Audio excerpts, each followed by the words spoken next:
Kita awali dengan baca umul kitab untuk Syekh Ibnu Athaillah Sukandari dan Syekh Ahmad Shahibul Wafat Tajul Arifin. Al-Fatihah. Hadirin dan hadirat yang dimuliakan oleh Allah Subhanahu wa taala, kita memasuki hikmah yang ke-71. Hadirin dan hadirat yang dimuliakan oleh Allah, pada hikmah kali ini Syekh Ibnu Athaillah As-Sukandari berkata, "Idza aradta, kalau kamu pengen, iradah, ingin, anta'rifa, untuk mengetahui, qadroka, posisimu, kadarmu, indahu, di sisi Allah, fandur, maka lihatlah, fi, di dalam, madza, di dalam apa, yuqimuka, Allah menempatkanmu." Jadi kalau kita pengen tahu kira-kira kedudukan kita di sisi Allah itu bagaimana, cek saja dalam apa Allah menempatkan kita. Kedudukan di sisi Allah ada beberapa variabel. Yang pertama adalah lingkungan kita. Jadi Bapak Ibu, kalau Allah menghendaki kita baik, menghendaki kita, mentakdirkan kita jadi orang baik, kita dikasih lingkungan yang baik. Mentakdirkan kita jadi orang baik, kita kerja, tahu-taunya di tempat kerja lingkungannya baik. Tahu-taunya di tempat kerjanya ada pengajian, tahu-taunya ada difasilitasi sholat jamaah, begitu ya. Ini takdir Allah yang baik kepada kita. Kita nggak kerasa tuh. Tahu-taunya diperjalankan aja sama Allah. Dulu saya punya opsi A, B, C. Lalu kok ternyata yang diterima di PT ini gitu, perusahaan itu gitu ya. Mungkin kalau saya di perusahaan lain barangkali oke lah, gajinya lebih besar. Tapi belum tentu agama diperhatikan. Nah itu, belum tentu lingkungannya baik. Belum tentu ada pengajian yang terkoordinir seperti ini. Boro-boro ngaji gitu kan. Ya Allah, itu Bapak Ibu, kita nggak kerasa nih teman-teman nih. Bisa jadi Allah memang menarik Bapak Ibu semua ke sebuah lingkungan yang baik. Ini variabel pertama ya. Jadi ciri-ciri orang yang diridhoi oleh Allah, disayang oleh Allah, diperjalankan oleh Allah, itu ciri pertama, dikasih lingkungan yang baik. Tuh. Kenapa kalau lingkungan ini sangat penting? Saya sering menyampaikan, satu orang sehat bergaul dengan 10 orang flu, kemungkinan dia kena flu. Satu orang sehat bergaul dengan 10 orang kena sakit mata, kemungkinan dia kena sakit mata. Begitu pula kalau kita nggak disayang sama Allah, kita dibiarin di lingkungan yang nggak bagus, lingkungan yang penuh fraud, lingkungan yang penuh maksiat, lingkungan yang penuh kedurhakaan kepada Allah, jauh dari Allah. Nah itu. Jadi sebenarnya itu orang yang sedang dihinakan. Kelihatannya memang katakanlah income-nya tinggi, tapi sholat susah, gitu kan? Ada teman saya bilang, "Ustadz, saya bagaimana nih? Kenapa?" "Saya ini kemungkinan akan dikasih sebuah jabatan yang diinginkan oleh semua orang di perusahaan ini." Bagus dong. Bukan gitu Ustadz. Dipastikan kalau mengisi jabatan itu saya susah sholat. Saya bilang, tinggalkan. Itu Allah akan menghinakan Anda. Nah itu ya. Meskipun income tinggi tapi susah sholat, apalagi ngaji, Allah sedang meninggalkan Anda, menghinakan Anda gitu. Jadi kemuliaan seseorang itu apa? Ketika orang itu bisa sholat. Nah itu berjamaah, itu mulia tuh. Akhirnya gitu ya Ustaz. Iya. Terus bagaimana? Ya terserah kamu. Masa kamu pilih sebuah jabatan yang gak bisa sholat? Iya. Akhirnya dia berhenti beneran tuh. Si orang yang excellent. Dia ini rising star gitu kan. Di perusahaannya wah hebat lah gitu. Tapi akhirnya dia keluar. Pilihnya di situ atau bagaimana? Ya udah saya mendingan keluar deh, saya dagang gitu kan bersama keluarga saya. Nah ini yang pertama adalah lingkungan. Kalau kita ditempatkan di sebuah lingkungan yang baik juga di perumahan kita, itu juga Allah sayang kepada kita tuh.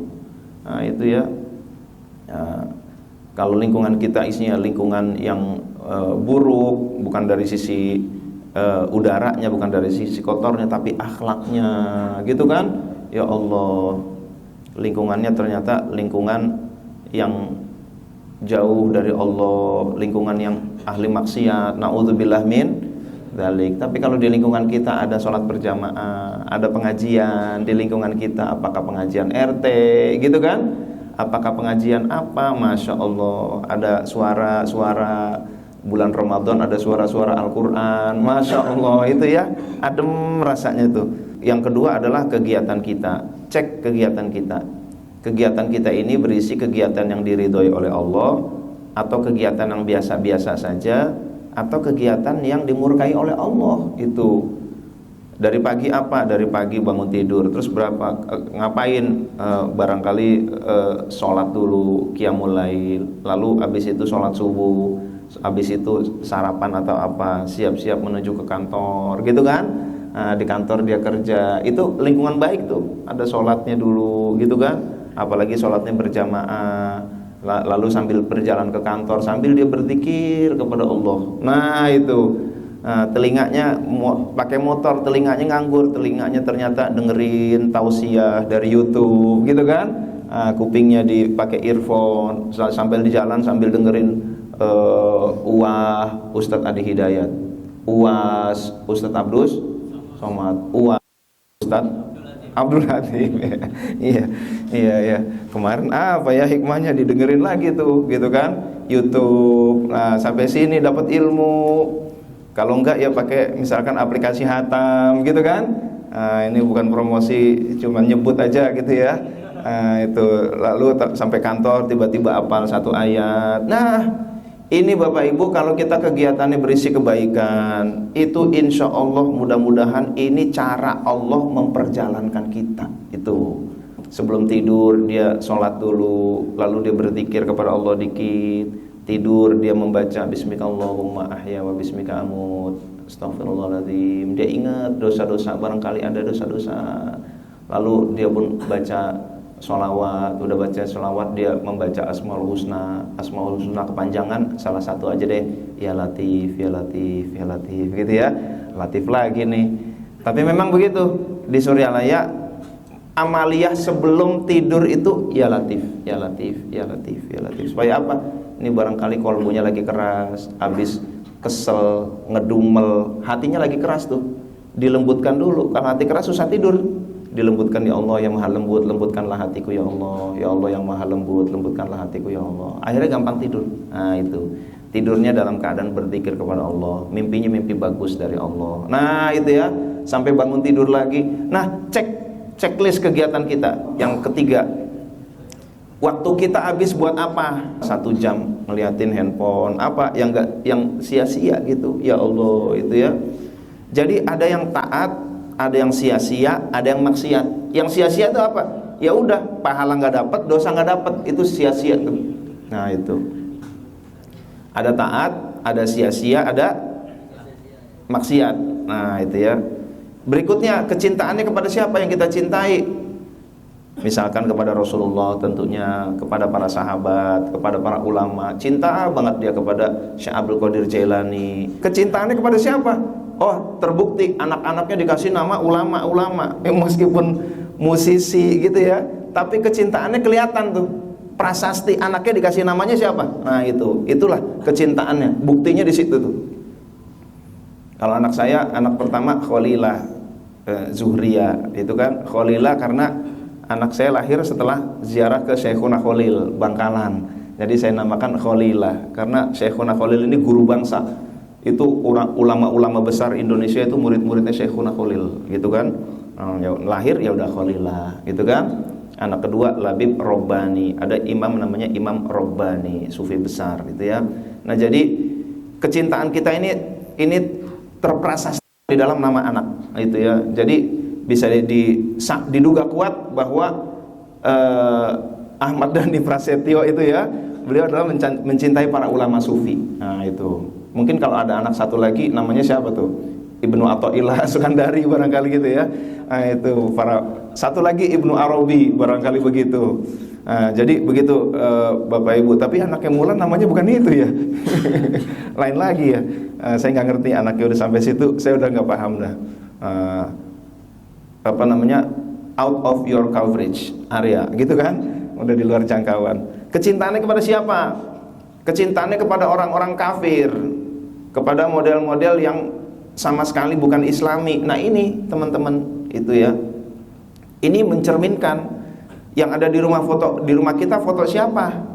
Foto ulama atau foto-foto orang yang nggak jelas. Lalu yang berikutnya peran kita di dunia ini apa? Apa cuma nyari duit buat keluarga selesai, atau ada misi-misi yang kita jalankan?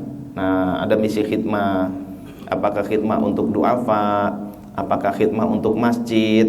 Apakah khidmah untuk pendidikan? apakah khidmah untuk lingkungan. Nah itu kita harus ambil peran Bapak Ibu. Kita ini organisasi kita apa? Apa organisasi ketaatan, organisasi sia-sia? Maksudnya apa sia-sia? Hobi yang nggak ada kebaikannya, ini sia-sia nih. Pahala enggak, dosa enggak, ini namanya sia-sia. Kenapa? Umur kita pendek. Jangan kita melakukan hal yang tidak bermanfaat gitu ya. Ngapain? Organisasi hobi. Hobinya ada manfaat nggak? Enggak gitu kan, cuman seneng-seneng doang. Apa yang sering kita lakukan? Nah ini Bapak Ibu, cek dalam satu pekan yang sering kita lakukan apa. Kalau kita banyak berzikir, alhamdulillah datang ke majelis zikir. Saya kedatangan tamu, asal tamu ini ya mudah-mudahan baiklah, silaturahim. Lalu asal WA ke saya itu, iya Ustaz saya sedang di majelis ini, saya sedang di masjid ini. Ya Allah, pengusaha, rumahnya di Jakarta Selatan, itu rumahnya nilainya itu nggak banyak sih, cuman 25 miliar lah ya, di Panglima Polim gitu kan. Kalau Bekasi gitu kan, 1 meter paling berapa? 4 juta. Lah kalau di sana bisa 100 juta 1 meter, ya Allah itu ya. Tapi dia kerjaannya ngaji, majelis, tasnya isinya apa? Isinya peci gitu, tasbih digital, lalu sejadah yang sekedar buat muka gitu, biar dia higienis ke bawah. Waktu Covid itu ada gitu ya. Ya Allah itu luar biasa tuh. Nah, begitu. Jadi yang sering dilakukan apa? Nah, itu. Yang ketiga, isi hatinya itu apa? Apakah kebencian, apakah kasih sayang? Nah, jadi teman-teman, ini kedudukan kita. Bagaimana variabel dari kedudukan kita audit lingkungan kita gimana, kegiatan kita gimana, waktu kita diisi apa, kecintaan kita kepada siapa, peran kita ini di dunia ini sebagai apa, ngapain gitu kan.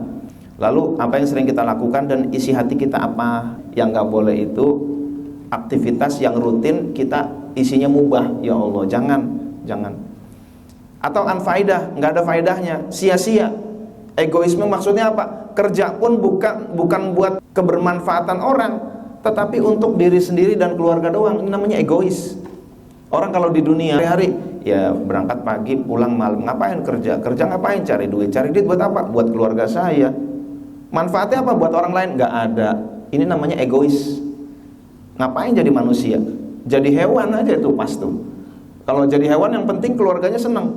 Dia nggak perlu peran baik kepada manusia. Tapi manusia ini wakil Allah di muka bumi, harus ada peran baik yang kita emban. Itulah kenapa Allah memberikan akal kepada kita.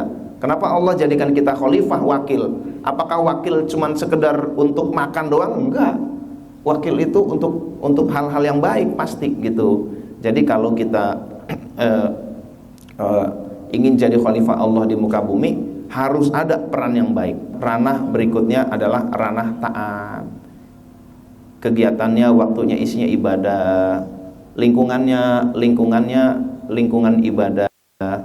Grup WhatsApp-nya grup WhatsApp one day one juice gitu ya. Qiyamul lail, grup riyadhah, Masya Allah itu ya. Grup WhatsApp-nya isinya itu tuh, Qiyamul lail, iktikaf, ada grup itu tuh. Lalu khidmah itu pengabdian kita. Isinya ngabdi, katakanlah ke duafa ini, ke disabilitas itu gitu kan, ke pendidikan ini, pendidikan itu. Nah itu khidmah. Lalu ilmu, kerjaannya apa? Ilmu. Semua sosmednya isinya ilmu gitu kan. TikToknya sejarah para nabi gitu kan. IG-nya adalah mahabbah kepada orang-orang soleh. Nah lalu kurbah, mendekatkan diri kepada Allah. Itu hidupnya isinya itu tuh. Nah kenapa kok kita perlu audit? Karena kaitannya dengan nasib kita. Di dalam sebuah hadis riwayat Tirmidzi, Rasulullah SAW bersabda, "Idza ahabballahu 'abdan ista'malahu." Jika Allah mencintai seseorang, dia pekerjakan dalam kebaikan. Kaifa yuwaffiquhu li'amalin sholih? Bagaimana itu diberi taufik untuk amal soleh? Itulah dipekerjakan. Dipekerjakan maksudnya apa? Allah kalau mencintai hambanya, Allah pekerjakan. Bagaimana tuh Allah mempekerjakan? Diberi taufik. Jadi akhirnya dia mau ngaji, itu ya. awalnya ngaji nggak serius, awalnya ngaji ikut-ikutan, awalnya ngaji nggak enak karena di absen, lama-lama ngaji sambil handphone, gitu kan? Lama-lama nggak enak juga nih, gitu kan? Lama-lama dikit-dikit dapat. Ada sebuah hadis yang cukup panjang. Ya Rasulullah, ini suatu saat Rasulullah cerita bahwa Allah memegang pundak Nabi Adam, lalu lahirlah manusia-manusia, ini majazi barangkali ya, manusia-manusia ahli surga. Lalu muncul juga dari keturunan Nabi Adam manusia-manusia ahli neraka. Ada manusia yang memang udah ditakdirkan ahli surga, ada manusia yang memang sudah ditakdirkan ahli neraka. Lalu sahabat bertanya, ya Rasulullah, fafimal amal, lalu kita beramal buat apa ya Allah, ya Rasulullah, kalau memang itu udah ditakdirkan surga, udah ditakdirkan neraka, udah dari dulunya itu udah diplot. Jadi Bapak Ibu, kita ini udah diplot, kita ini masuk surga atau neraka udah diplot. Itu sahabat bertanya, lalu amal buat apa ya Rasulullah? Dijawab oleh Rasulullah, innallaha azza wa jalla idza khalaqal abda lil jannah istakmalahu bi amali ahlil jannah hatta yamuta ala amalin min a'mali ahlil jannah. Rasulullah bersabda, kalau Allah menciptakan seorang hamba untuk menjadi ahli surga, maka Allah menjadikannya beramal dengan amalan penduduk surga hingga ia mati dalam keadaan beramal dengan amalan penduduk surga. Tuh, ini ciri-cirinya ya teman-teman ya. Jadi ini diantara kita nih, ini kita ini udah diplot oleh Allah. Ini ahli surga, ahli surga, ahli surga, ahli surga. Semua mudah-mudahan ahli surga nih semua, amin ya. Manusia ini udah diplot, udah dari sananya udah diplot ahli surga. Ada yang ahli neraka. Apa cirinya? Buat apa beramal? Rasulullah, sesungguhnya akan ahli surga yang udah diplot sebagai ahli surga, mudah-mudahan kita jadi ahli surga, amin. Allah jadikan kita mengamalkan amalan penduduk surga sampai meninggal masih mengamalkan amalan penduduk surga. Tuh, kira-kira kita ini ahli surga apa enggak? Lihat aja, sering ngaji apa enggak, gitu kan? Ngajinya bener apa enggak, gitu kan? Serius apa enggak ngajinya, gitu kan? Nah itu, hingga ia mati dalam amalan-amalan ahli surga, lalu ia dimasukkan ke surga dengan amalan tersebut. Dan apabila Allah menciptakan seorang hamba untuk neraka, maka Allah menjadikannya beramal dengan amalan penduduk neraka. Na'udzubillah min dzalik, hingga ia mati dalam keadaan mengamalkan amalan penduduk neraka, lalu ia dimasukkan ke dalam neraka dengan amalan tersebut. Na'udzubillah min dzalik. Hadis riwayat Abu Dawud dan Ahmad. Jadi Bapak Ibu, kadang-kadang saya kasihan gitu ya. Kasihan, kadang-kadang saya mendoakan teman-teman sholat enggak, ngaji enggak, nenggak iya. Ya Allah, kerjaannya apa?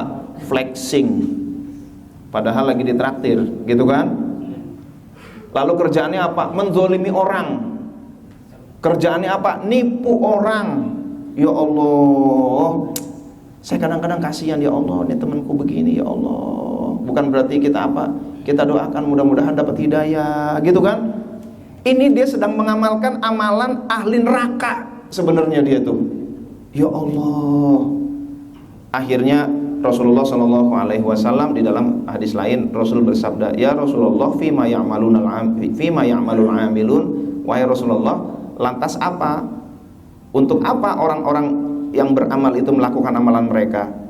Qala, Rasul bersabda, kullun muyassarun lima khuliqalah. Setiap orang akan dimudahkan menuju jalan penciptaannya. Yang diciptakan menjadi ahli surga dimudahkan mengamalkan amalan ahli surga. Yang diciptakan untuk jadi ahli neraka dimudahkan untuk amalan ahli neraka. Bawaannya maksiat kok gampang. Kok nggak mau sholat, kok nggak mau ngaji, kok senengnya nyakitin orang, dolimin orang, gampang banget dia dolimin orang. Ini amalan ahli neraka nih. Nah itu ya, na'udzubillah min dzalik. Kalau disuruh ngaji susah, kalau disuruh nenggak gampang, disuruh sholat susah, disuruh dolim gampang. Gampang bawaan itu. Zolim gampang, maksiat gampang, perpecahan gampang, nyakitin orang gampang, meninggalkan sholat gampang, nggak ngaji gampang, itu ya Allah itu. Ini amalan ahli neraka nih yang kayak begini nih. Naudzubillah min dzalik. Masya Allah. Kita audit teman-teman. Karena apa? Kullun muyassarun lima khuliqalah. Tiap orang akan dimudahkan sesuai dengan tujuan penciptaannya. Itu. Jadi teman-teman, yang pertama, kalau kita memang gampang ngaji, lingkungan kita lingkungan ngaji, Masya Allah, bersyukur banget. Kerja ada lingkungan ngaji, ada lingkungan berjamaah, Masya Allah. Kita mudah-mudahan memang kita ditakdirkan sebagai ahli surga, amin. Buktinya apa? Diajak ngaji gampang, diajak sholat gampang, gitu kan? Diajak zikir gampang, gampang, diajak jujur gampang. Ini amalan ahli surga nih. Tapi kalau amalan ahli neraka, lingkungannya lingkungan maksiat, kegiatannya kegiatan ahli neraka, waktunya digunakan untuk melakukan perbuatan-perbuatan ahli neraka, kecintaannya kepada ahli neraka, peran-perannya nggak ada, peran-peran surga di situ. Nah, Bapak Ibu, itulah Bapak Ibu hadirin dan hadirat yang dimuliakan oleh Allah. Intinya kita audit diri kita berada di zona mana. Kalau kita di zona yang sesat, menangislah, ya Allah, segera. Mumpung kita masih ada waktu, itu ya, segera itu. Zona lalai, lampu kuning, segera juga itu. Jangan-jangan kita ini nanti kalau zona yang tengah ini kita nggak ngerti ini ahli surga apa ahli neraka. Bisa jadi nanti di jembatan Shirathul Mustaqim berat nantinya. Nah, segera tinggalkan. Nah, Bapak Ibu, karena tiap orang akan dimudahkan menuju tujuan penciptaannya. Mudah-mudahan Allah jadikan kita ahli surga semua. Amin ya rabbal alamin. Kurang lebihnya mohon maaf, saya kembalikan kepada Mas Bahrun. Wallahul muwaffiq ila aqwamit thoriq. Assalamualaikum warahmatullahi wabarakatuh.